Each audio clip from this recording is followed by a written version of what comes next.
I got someone I could talk to. Might be able to help. It's complicated. Called around. Figured that's your friend. Sorry for your loss. But now you owe me. Wait! You ain't with me, you against me.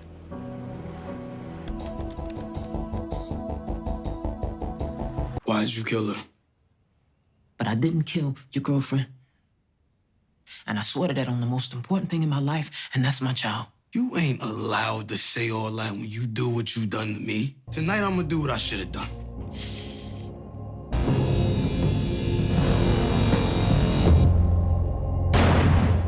What you gonna say? What?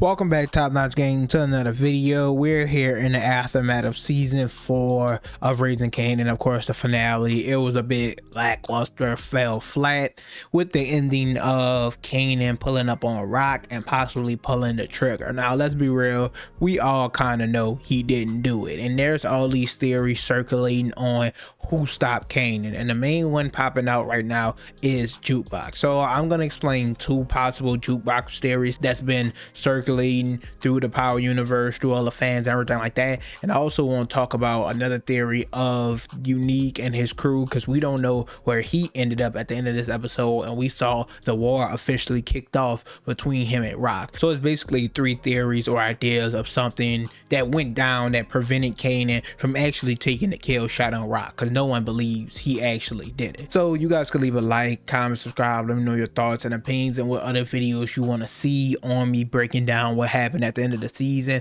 I made a video yesterday talking about Breeze and Kanan, their partnership, everything they're going to teach Ghost and Tommy. I highly suggest you guys go check that out, but let's go ahead and get right into it. Now, the first theory, and this one can still lead into the theory of her giving him the scar, but we're going to talk about that next because they go hand in hand. It could go either way. Well, you'll see when I get there. But the first theory is the phone call we seen Jukebox make.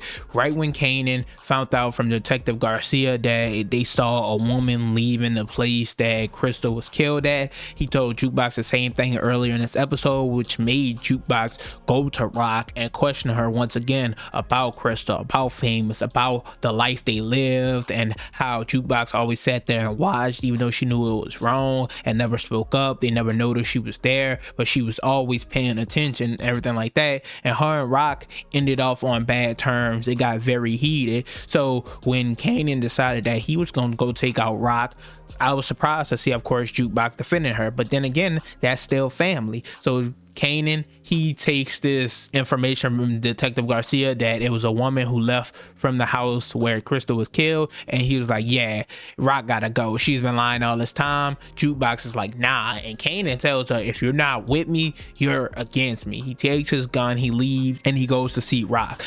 Wait! You ain't with me, you against me.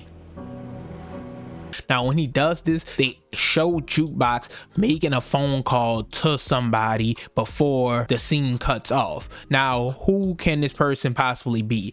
I think we can eliminate a few people. I know how people are saying it could be Rock. I'm pretty sure if she alerted Rock would have knew he was coming. She wouldn't have been caught off guard or surprised. Rock sounded like she was on the phone with Marvin because she was talking about a shootout and how they're burning the little Chinese spots and killing their men, and she said none of that matter because we got Panessa and his son Jerome, so the little damage he's doing right now is not really nothing compared to what they're about to do to him. Burning down could be built again.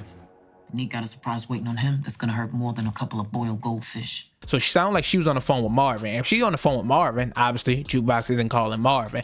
Lou, I don't think it could be him either, for the simple reason that he's with Panessa and Jerome. People thinking that Lou came in for the save, and I'm like, why would he bring, or they plan to bring, Panessa and Jerome to Rock's house when Unique know where she lives? Unique is possibly pulling up on her right now as we speak. We saw him and his team getting strapped up. We're going to talk about that later. So that kind of rules out Lou as well. So that doesn't really leave many characters left, and that's why I think obviously the person is Detective Garcia. We obviously saw this entire season, or I guess in the later half, Detective Garcia was trying to press up on Jukebox for information, saying like, hey, I know Detective Berg said you was a good citizen, you gave her some information once, I want you to help me out as well. Shannon Burke said you were a solid citizen. Said you gave her some good information. What do you hear about Unique and what happened to his brother? And she kept trying to get away from him, saying I'm good 5-0, no, but he's continuously following her around.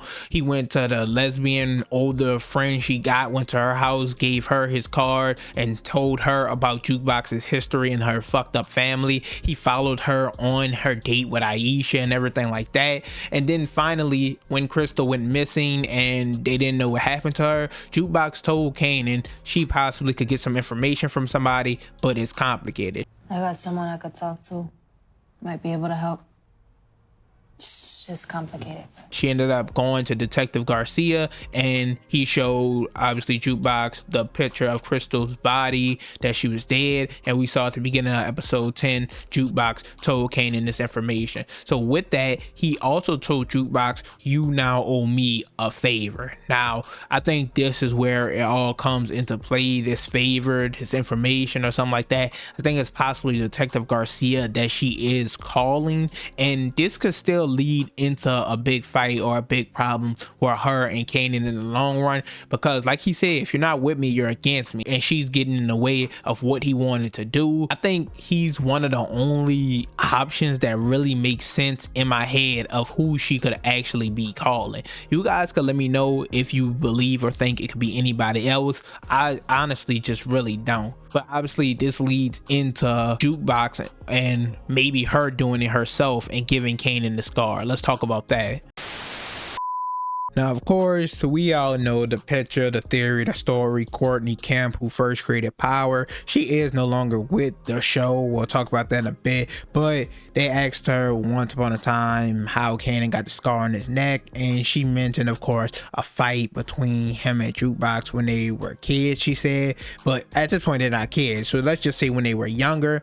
And we never seen that take place. We've seen them up heads from time to time or get into awkward situations with one another where they weren't seeing eye to eye, you know, like Death of Nicole, or when Kanan first started hating Rock and Jukebox was trying to pull him back in, or when he first started being cool with Ronnie and she didn't like that at all. So they had their fair share of problems, but they have been closer than ever this season, going on missions together after the death of Fame, kind of been each other right hand man. He asked her to be his partner, to go in business together and everything like that, sent her to go check OC house about her brother. So they've been working hand in hand. So I was wondering, like I said, Courtney Kemp isn't with the show anymore. Is this scene ever actually going to take place or happen? And I guess now is a better time than any if she does come in and save Rock from him. I think he would be pissed. But once again, if she is the one who shoots or interrupts this, tackles him so the bullet misses, or it's something, anything that she does,